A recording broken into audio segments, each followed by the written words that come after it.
Hi everyone, this is Christine Panos with the Division of Health and Family Services. Thank you for joining us today. We'd like to share an interview with you. Hassina, can you introduce yourself? Hi, I'm Hassina and I'm a recovering alcoholic and drug addict. Thank you for being with us here today. Can you tell us how long you've been in recovery? This time, 5.5 years. Okay, and can you explain what you mean by this time? I came into recovery in 1988, and I was in the street. I was doing what we do in the street, and I thought I was pregnant, and I went. I had to have my morning drink. So at 9 o'clock, was my appointment. So 9 o'clock, I was at Planned Parenthood, and I was drunk, and they knew. And then when they called me in the room, they said, "You're not pregnant." And I performed, "Oh, thank you, God," da, da, da, da, da. And the lady knew that I was an alcoholic. I didn't. And she gave me this card. It said 12 o'clock, high noon or something. And I thought it was, because it said clubhouse. So I thought it was a club. So I went and got someone to drink and came back at 12 o'clock, pulled up, and I didn't hear any music. Because I was like, no music. Maybe they didn't start yet. So I open the door, and this big burly guy grabs me, and he smells the alcohol. And he said, "Welcome, we've been waiting for you." And he spins me around and sits me down. And I look around, and I see half of the people I used to hang with. And then I saw these little signs, "This too shall pass." And I was like, where am I? What is this? And they opened the meeting. "Hi, my name is so-and-so, and I'm an alcoholic." And I was like, "I'm not an alcoholic." And then as the shares went around the room, I started identifying with people, and I said, "Oh my God." And when they asked me to share, I said, "My name is Hassina, and I'm just visiting." And that was my introduction. And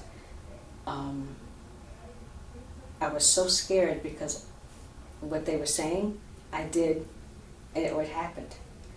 And I couldn't understand how these people knew what was going on in my life. And that was in 88. That was in 1988. So what brought you to take an active role almost 6 years ago?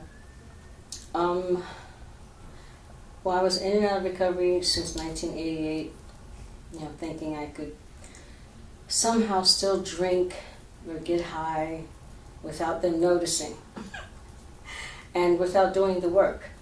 I didn't want to do the work. There's step work to do, there's spiritual work to do, there's service, there's helping others, and I wanted to pick and choose what I wanted to do. And every time I did that, I got drunk. So I couldn't understand why it wasn't working for me. And 5.5 years ago, my girlfriend had cancer. And every week they re-upped her morphine. And she was throwing it out like she was supposed to. And I said, no, throw it out, I can sell it. And she's frail and she's sick. She's like not thinking. I understand. I took advantage of her. And I took it and I tried to sell it. Couldn't sell it. So I started mixing soda with it. And when I got it to a concoction that I thought was, good, and I thought, oh, I got 3 big bags of liquid morphine. I'm good. So my sister invited me over for it was December 12th to do some Christmas stuff. And I went over there and I drank my concoction and I couldn't move. And I had to go to the bathroom again. Damn bathroom. So she tried to pull me up and I couldn't get up. I was in the middle of the OD. It was getting ready to happen. And when I got to the toilet, I just went all over myself. I didn't pull my pants down, nothing. And then I started shaking. And she was like, "What's wrong with you?" And then she called. She worked at Bon Secours at the time. And the nurses had said, "Call the ambulance. She's ordained." And that's what happened. Before your sister spoke with Bon Secours, did you know what was happening? No, I didn't, because I was cold, I was shaking, and it was almost like I wasn't in my body. It was like something else was in my body, and it felt like a demon or something was breaking, trying to get out my chest, and I didn't have any control. So December 12th was the last time that you used. Mm-hmm. And what method or methods did you use to find sobriety? So meeting, meditation, therapy, counseling, that's how I did it. And there was times I called my sponsor and I told her, I said, "Look, I don't feel like doing this today. I want to be where my girlfriend's at." And this is like after she passed. "I don't want to be here." And she was like, "Do your routine. Do your meditation, walk, go to group meetings." And that's all I did. So that's what kind of got me like grounded, and I was able to build a really good foundation through here, and the meetings, and the sponsor, and helping people, and I got it. I think I got the importance of it. And you saw the value in those different practices. Yes, and doing the step work in AA and NA. I did both fellowships. And the step work was the freeing up of all the bags of garbage I was carrying. I wanted to be happy and free. And the way you can be happy and free is to not be resentful. Mm-hmm. So your loved ones going through all those very difficult times, is it fair to say that that is why you turned to drugs and alcohol to help you cope? Originally, or At any point. at any point, like when I was growing up, my father there was a lot of love in the house, but there was also a lot of anger and violence and yelling and screaming. And I was always scared. And then at 9 years old, I had got molested, and that changed everything.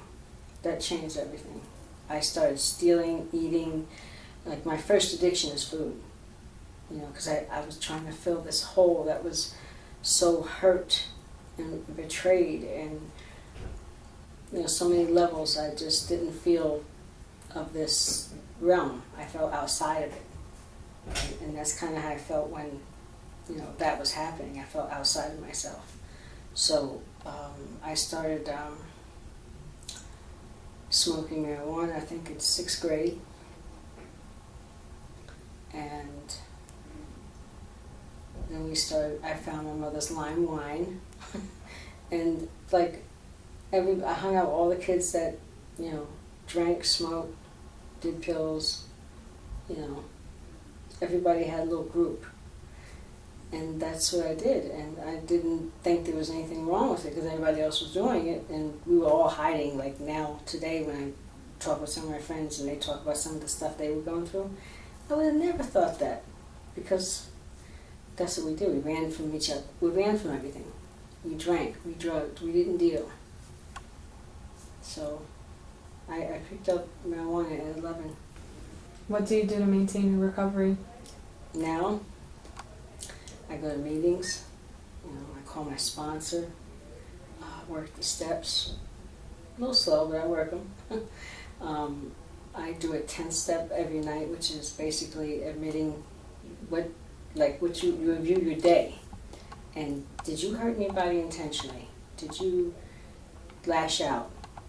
And if I did, how can I make amends to it? Even if it was a stranger, how do I make amends to myself and God? And so there's certain things that I try to be a kind person every moment, because if I'm living in the moment, then I'm good.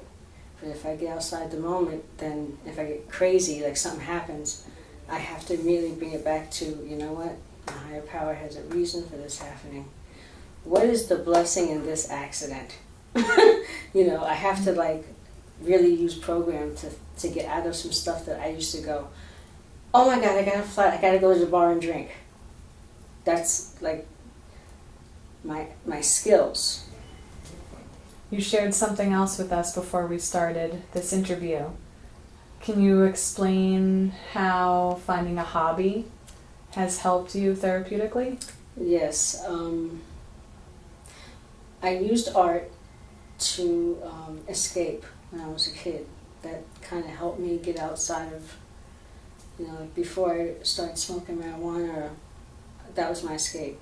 And then I really loved, my dad taught me how to draw because he was a jazz musician, artist, you know, he was in the art, the crafts, you know. When I found recovery, you know, I did little painting here and there, one every 2 or 3 years, 5 years. I did not do much. 3 years ago, in this recovery, I was in Canyonga Lake with some friends, a boat ride, and I walked past this gallery, and something said, go in. And then something also said, you're not good enough. And I said, no, I'm going in. So I went in, and these older people, and I'm saying older because they are older, they embraced me like I was their child.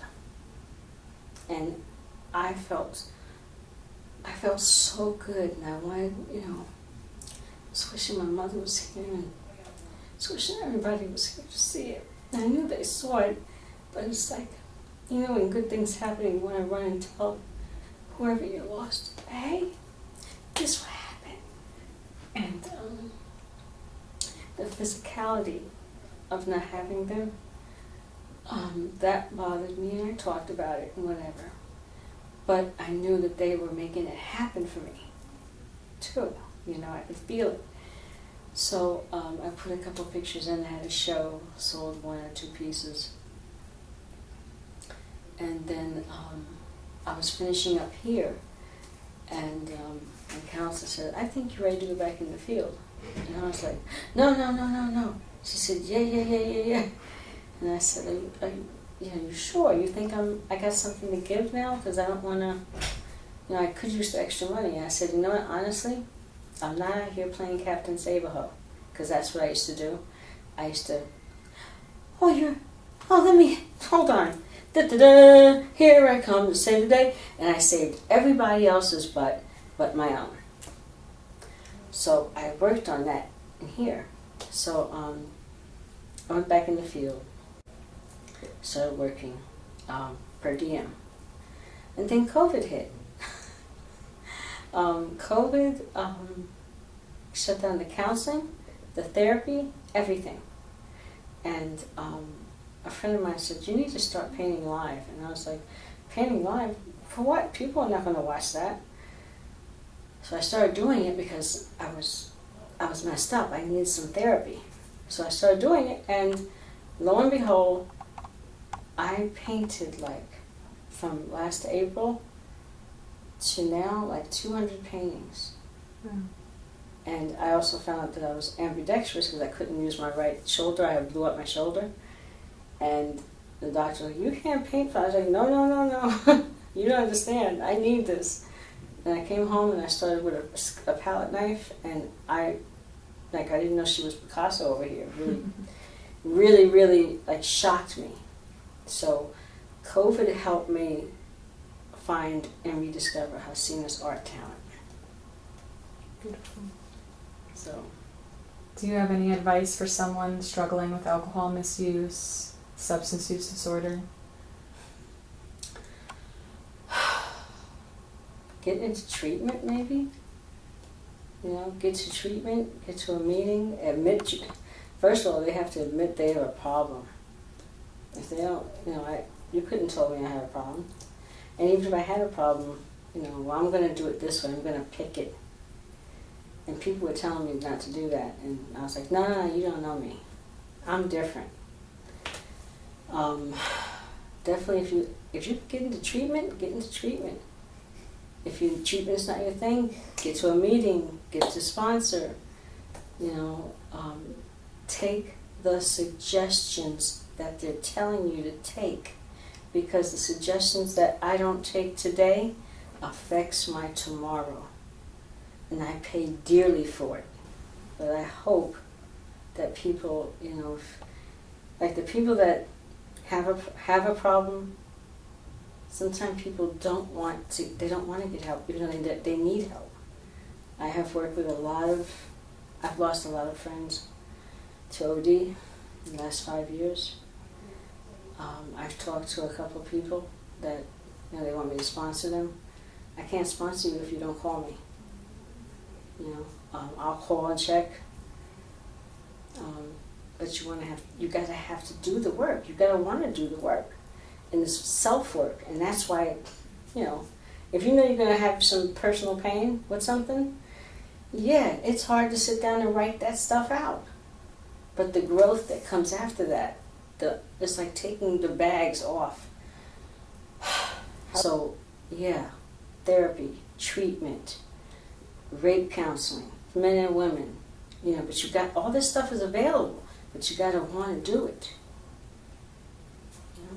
Do you have any advice for a loved one of someone who is struggling? AlAnon. AlAnon, for sure. Can you explain what that is? Adult children of alcoholism. It's helped a lot. Codependency groups, because, you know, sometimes our family members are not alcoholic or drug addicts, but they're our family and they want to take care of us. So they either enable us or disable us, you know. And AlAnon would help a person, like, kind of see that what their behavior is that's allowing me to still use. And to help them understand. Right, that it's not, this didn't happen because you did A, B, and C. This happened because they're an alcoholic and drug addict. And teaching them how to say no, you know, because, you know, when someone's sick, you want to help. And I've seen people, like, want to help so bad that they've went and bought the heroin and came back and said, here. And the person OD'd died. Is there anything else you'd like to share with us today? Being humble. You know, I've had a chance to live 2 lives in 1 lifetime. Okay? 2 lives in 1 lifetime. I've survived cancer twice, breast cancer and lymphoma. It's you know, give yourself a shot. You know, give yourself a shot, no matter how bad you feel about yourself. You know, I've lost a lot of people. People used to come in my lives and watch me paint. She had a baby. She had a 6-month-old baby. And I saw her come in the rooms, and I'm waving to her at 3 o'clock in the morning, I'm painting. Next day, rest in peace, so-and-so. And I'm like, are you kidding me? So, that could be me. I could have died. But the universe and the higher power, whoever, whatever the essence is, it wants me here for a reason. You know, and by all rights, the stuff that I did in and out of recovery trying to get here, I should be dead. But I'm not. So I really believe that I'm supposed to be here to help any entity, any body, whether they're alcoholic or drug addict or not. It doesn't matter. You know, I mean, we're all here for a purpose.